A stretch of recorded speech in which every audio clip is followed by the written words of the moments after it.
इसका बोध हमें करना है। जो जो साधन, जो जो हमें परिस्थितियां मिल रही है, उन सब का उपयोग करके हमें अपने स्वयं के लिए आगे बढ़ना है। कहाँ आगे बढ़ना है? मात्र एक स्थान से दूसरे स्थान पर पहुंचना, ये आगे नहीं बढ़ना है। हमें अपने परिणामों से, गुण स्थानों से थोड़ा सा और आगे ऊपर ऊपर बढ़ना है। पर भूल जाता है व्यक्ति इन संबंधों को, संयोगों को, संबंधों को ही अपना स्वरूप मान के रख लेता है। बंध भिन्न है, स्वभाव भिन्न है, संबंध भिन्न है, ये आश्रय भिन्न है। इन सभी तत्वों का जब तक बोध नहीं होगा, तब तक स्वभाव का चिंतन नहीं होगा। क्यों किसी माँ अपने बेटे को नीचे जमीन पर गिराने के लिए हाथ छोड़ती है? नहीं। आचार्य महाराज हमें अशरण भावना का बोध करके, असहाय करके कहीं गड्ढे में फेंकने के लिए नहीं सिखा रहे।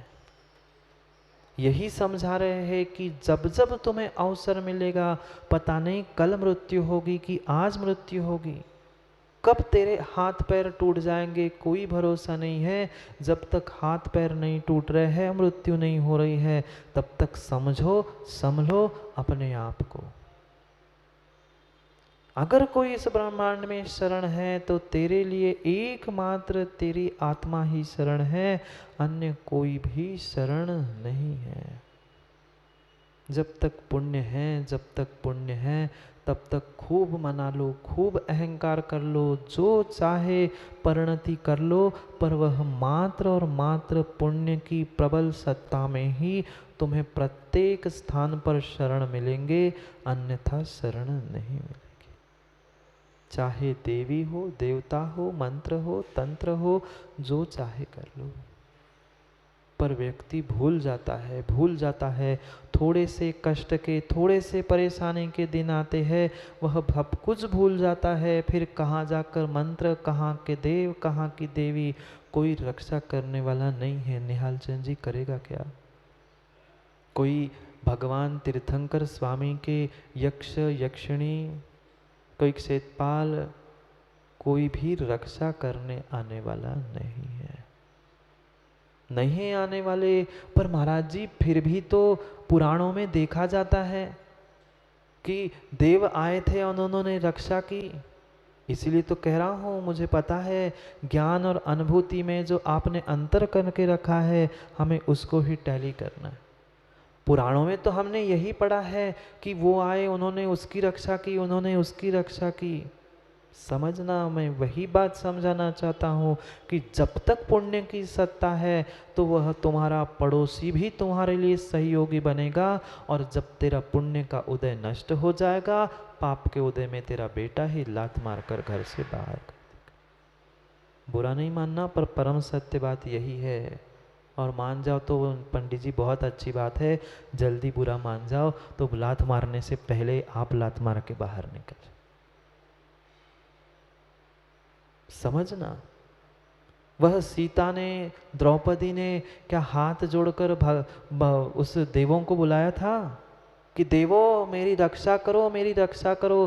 क्या भगवान को बुलाया था, हे भगवान रक्षा करो? नहीं, कुछ नहीं किया था, कुछ नहीं किया था। पर फिर भी देव रक्षा करने पहुंचे थे, फिर भी देवों ने शरण दी थी, सहारा दिया था। देवों ने नहीं दिया था, सहारा किसी ने दिया था तो तेरे भीतर के पुण्य ने और तेरी आत्मा की शक्ति ने दिया था। श्रद्धा नहीं होती, श्रद्धा नहीं होती वकील साहब, तो कोई देवों की आने की शक्ति नहीं थी। भीख नहीं मांगी थी मां सीता ने कि अरे देवों आकर मेरी रक्षा कर लो। मात्र इतना ही कहा था, अगर वास्तव में मेरे भीतर अगर शील है, स्वप्न में भी अगर कभी मैंने किसी पर पुरुष के बारे में सोचा हो, पर पुरुष के बारे में चिंतन किया हो, तो हे अग्नि मुझे जला के भस्म कर दे। क्या कहा था? आज की कोई माँ होती, आज की कोई माँ होती तो सबसे पहले तो वकील साहब के पास पहुंचती। किस लिए? आज की कोई मांग होती तो पहले सबसे पहले तो वकील साहब के पास पहुंचती, तलाक बाद में, पहले तो वसूल कर लूं, पहले तो 4-6 साल कोर्ट में केस लड़ लूं और फिर कुछ मिला तो पैसे लेके फिर तलाक ले लूं। वो धर्मात्मा थी, सती थी, सीता थी, वह लड़ने नहीं पहुंची। विश्वास था, श्रद्धान था, पुण्य का उदय था, सबने सहयोग कर लिया। देव कहीं और जा रहे थे, समोसरण में जा रहे थे, केवल ज्ञान प्रकट हो गया था, वह केवली भगवान की वंदना करने जा रहे थे। देवों ने देखा ये क्या, एक निर्दोष जीव को अग्नि पे रखा जा रहा है। नहीं, हमें धर्म की और धर्मात्मा की रक्षा करनी आवश्यक है। सीता ने हाथ जोड़ के नहीं कहा था कि स्वर्ग में से जो देव वहां जा रहे हैं भगवान, किसी आपके असिस्टेंट को भेज दो, किसी देवों को भेज दो। नहीं, नहीं नहीं कहा, पर पुण्य की सत्ता थी, शील की शक्ति थी। वह आसमान में जाने वाले देव भी जाते जाते रुक गए। उन्होंने सोचा कुछ क्षण ये देख तो लूं, हो क्या रहा है ये तमाशा। कुछ दिन पहले जिसने रावण के साथ युद्ध किया था वही राम सामने बैठकर सब लोगों के सामने अपनी पत्नी को अग्नि में डाल रहा है। मां कैसी शरण, पिता का घर छोड़ दिया, पिता का घर छोड़ दिया कि अब पति मुझे संभालेगा। कौन पिता, कौन कहाँ, कुछ नहीं है।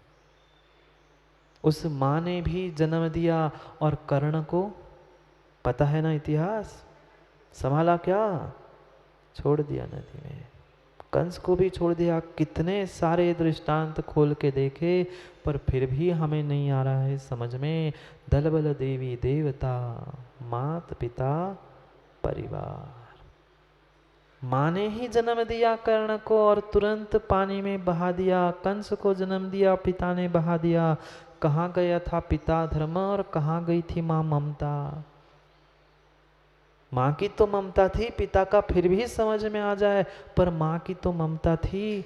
माँ ने जन्म भी दिया और बहा भी दिया। इतनी सी भी चिंता नहीं हुई कि बेटे का क्या हो गया, बेटे का क्या हुआ, कोई नहीं, बहा दिया। पर पुण्य था, जो पानी व्यक्ति को डूब ले जाता है वो छोटे से बालक को लेकर किनारे तक पहुंचा दिया।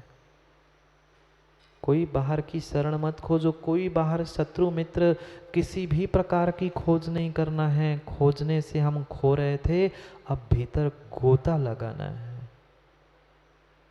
जो पानी, थोड़ा सा पानी भी व्यक्ति को हाथ पैर नहीं चलाए तो डूबने के लिए सहायभूत होता है, वही पानी, वही वह पेटी उसकी सुरक्षा के लिए सहायभूत हुआ। ये होता है, ये होता है शरण अशरण में अंतर। जब तक पुण्य का समय है, अहंकार करके, कसाय करके अपने आप को शत्रु मत बना लेना, अपने ही भीतर शत्रुता उत्पन्न मत कर लेना। पर जब पुण्य का उदय है, अच्छा समय चल रहा है, उस पुण्य का सदुपयोग करके कुछ जीवन के लिए अच्छा करके जाए, किसी दूसरे के लिए नहीं। दूसरे का जो हो सो ठीक, घर परिवार के लिए कितनी ही व्यवस्था बना के रख लेना, तुम जाने के बाद पंडित जी सब लोग यही कहेंगे क्या दे के गए पिताजी, चले गए छोड़ के सब। ऐसे ही कहने वाले विमल भाई बेटे मिलने वाले हैं।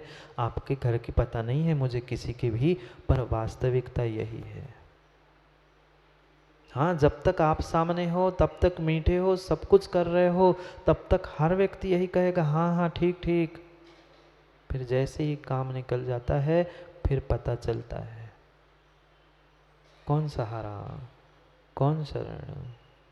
कोई बाहर का व्यक्ति शरण नहीं है। मत खोजो, मत खोजो किसी भी व्यक्ति में, किसी भी वस्तु में शरण। अगर शरण भी मिलेगी तो तुम्हें तेरे आत्मा के भीतर ही मिलेगी। ये क्यों हम बहुत जल्दी भूल जाते हैं। मेरा स्वभाव भिन्न है, ये आत्मा का स्वभाव भिन्न है। ये शरीर हो चाहे जो कोई हो, सबका परम जो भी प्राप्त हुआ है वह संबंध है, संयोग है। संबंध, बहुत अच्छी तरह से संबंध हमने प्राप्त किया है। बंध ही है, कहीं छुटकारा नहीं है। बंध कर्मों का किसके कारण हुआ? संबंधियों के कारण तो हुआ। ये मेरा है, ये पड़ोसी है, ये मित्र है, इन संबंधियों से तो बंध हुआ। संबंध और स्वभाव में अंतर करो, बंध और स्वभाव में अंतर करो। जब तक ये स्वभाव का चिंतन नहीं है तब तक अशरण भावना को समझना व्यर्थ है। एकांत से कहीं भी कुंद कुंद स्वामी ने नहीं कहा अशरण है छोड़ दो छोड़ दो।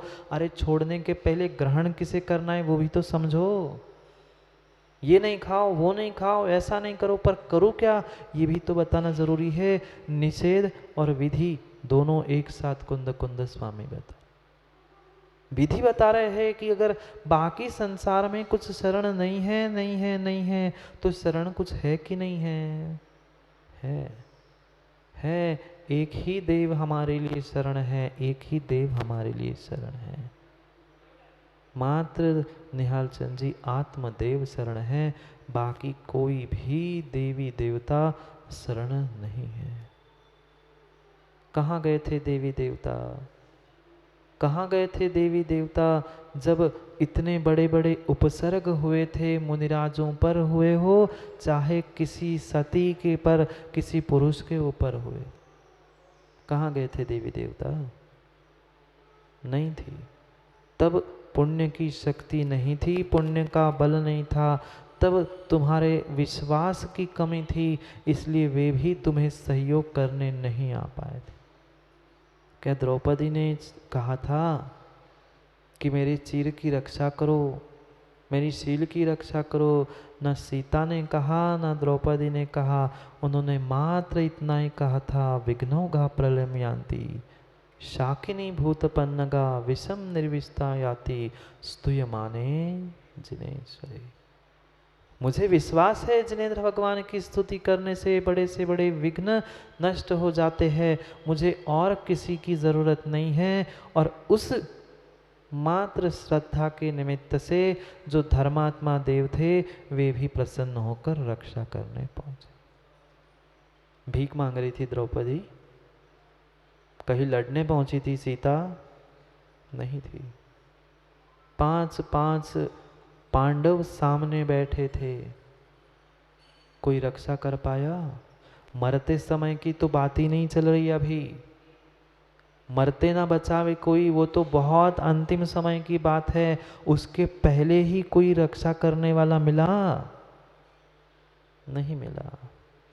फिर हर कोई ऐसा ही कहता है विमल भैया क्या करे महाराज जी, अब उनका वैसा ही पुण्य का नियोग था। भाई प्रवचन देना सबको आता है, पर स्वयं को समझना उतना ही कठिन होता है। जब स्वयं पे बीतती है तब स्वयं को समझ में आता। ऐसा ही है ना वकील साहब? जब तक स्वयं पर नहीं बीत रही थी तब तक हमें सब कुछ ऐसा ही लगता है कि यार तो ऐसा होता ही रहता है, पर जब आप बीती बात समझ में आती है तब ये बात समझ में आती। इसलिए अपनी अपनी आप बीती को समझो, आचरण को समझो। और जो मैंने आज तक व्यर्थ चेष्टा की थी, व्यर्थ जो दूसरों पर विश्वास किया था, उसे छोड़ दो और अपने आत्मा पर विश्वास करो। आत्मा के अलावा जितना जितना मेरे पास है, चाहे शरीर हो, धन हो, संपत्ति, पद, प्रतिष्ठा, ये सब कुछ संयोग है, स्वभाव नहीं है। तो स्वभाव नहीं है तो उनको छोड़ना है क्या? नहीं है। ना शरीर को छोड़ना है, ना जिनके साथ रह रहे हैं उनको छोड़ना है, मात्र उनके साथ रहते हुए उनमें संलग्न नहीं होना।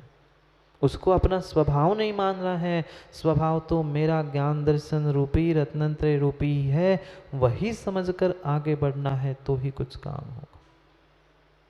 अन्य कोई भी काम में आने वाला नहीं है। तुम्हारी श्रद्धा, तुम्हारा जो सम्यक दर्शन है वही तुम्हारे लिए शरणभूत है, अन्य कोई नहीं। नहीं है। कौन सी आत्मा? ये संसारी आत्मा की भी बात यहाँ नहीं कर रहे आज कुंद कुंद स्वामी 11 नंबर के श्लोक में। पढ़ लो पहले 11 नंबर का श्लोक पढ़ते हैं कि निश्चय से वास्तव में हमारे लिए शरण कौन है? क्योंकि मात्र अशरण अशरण अशरण कहने से काम नहीं होगा, कुछ तो शरण कुछ तो स्थायी बताना होगा।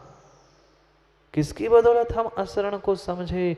अशरण बाहर का संसार है, संयोग संबंध बंध सब कुछ ये अनित्य है, अशरण है। पर अगर कोई शरण है तो तेरी आत्मा है। पढ़ते हुए पहले श्लोक को, फिर करते हैं विचार। जाई जरा मरण रूजा, भय दो रखे दी अपनो अपा, तम्हा आदा शरणम बंधोदय सत्य कम विरदितो, तम्हा आदा शरणम। कौन शरण है? मात्र आत्मा ही शरण है। क्यों है? क्योंकि आज तक हमने जिनको जिनको शरण माना था वे स्वयं दूसरे की शरण की खोज कर रहे। जो हमारे लिए माता पिता थे वह भी तो किसी के लिए बेटे थे, उन्होंने भी अपने लिए शरण खोजी।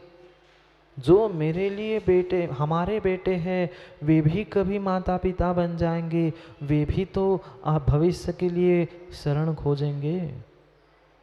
फिर जो स्वयं शरण खोज रहा है, जो दूसरे के सहारे के लिए डूब रहा है, मर रहा है, वह हमारे लिए कैसे शरण दे सकता है? जो देवी देवता जिनके पीछे हम दौड़ रहे हैं कि ये मेरी रक्षा करेगा, वो मेरे रक्षा करेगा, कितने सारे मंत्र तंत्र पंडित जी लोग हजारों हजारों करोड़ों करोड़ों रुपए की माला मात्र मंत्र फेरने के लिए 50 प्रकार की माला टांग के घूम रहे हैं गले में, इससे ये होगा उससे वो होगा, इसकी सिद्धि करो उसकी सिद्धि करो, जितनी भी सिद्धि कर लेना। कल परसों ही कोई बता रहा था, महाराज जी वे उनको देव आते थे ना, वे चले गए।